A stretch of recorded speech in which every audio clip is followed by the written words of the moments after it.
Nisëm me mesazh të fortë sensibilizues ka marrjet nga nxënësit e shkollës nëntëvjeçare Aq Shtjefen Gjeqovi në Lezhë. Të rinjt kanë nisur fushatën qendrore në Shqipëri, duke ftuar bashkëmoshataret të besën tek mundësitë që vendi ofron për një të ardhme të mirë. Edhe pse në një moshë të vogël, këta nxënës kanë dalë në rrugët e qytetit me mesazhe sensibilizuese për të përcjellë një thirrje për reflektim para se të mendosh të largohesh. Eksploroj gjithçka që Shqipëria të jep.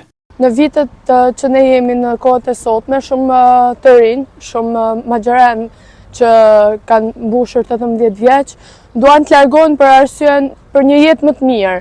Duan të arrijnë shumë në jetën e tyre në një vend tjetër, por harrojnë që në vendin ku kanë lindur duhet zbulojnë më shumë, duhet gërmojnë më shumë për të gjetur atë që ata kërkojnë. Edhe duhet ju bëjmë thirrje gjithë adoleshentëve, gjithë magjërenëve, edhe të rriturve që qëndrojnë në Shqipëri, edhe duhet të arrijmë ta duam vendin ton edhe ta mbrojmë aq sa kemi mundësi. Unë si fillim dua të jap kontributin tim, pikëpari në vendin tim, aty ku jam lindur edhe ku do rritem, edhe më pëlqen shumë që ndroj në Shqipëri për arsye se është vendi ku unë kam hedh hapat e mi të parë, kam njoft gjuhën time më, edhe një vend që mund të japi mundësi, edhe këto mundësit ne duhet të zgjedhim ne, edhe ne duhet gërmojmë për këta mundësi. Kjo ide për të qëndruar në Shqipëri në ardh sepse unë po shoh që çdo ditë po largohen shqiptarët për jashtë shtetit për një mundësi shumë më të mirë, por edhe mundësitë jashtë mund t'i bëhen këtu në Shqipëri.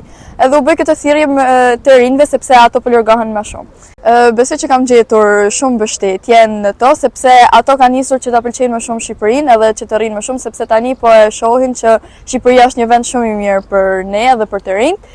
Dhe ky synim duhet të përmbushet sepse Shqipëria s'ka si Shqipëria. Në çdo cep të qytetit të Lezhës, ata kanë shpërndarje të mesazhe, por dhe shpresë, apeli i tyre është i qartë, Shqipëria ka potencial, por duhet vullneti për ta parë dhe për ta zhvilluar atë. Nisma është një shembull frymëzues se ndryshimi mund të nisë nga bankat e shkollës për ndërtuar një të ardhme që nuk kërkon të ikë, por që ndërtohet këtu në vendin tonë.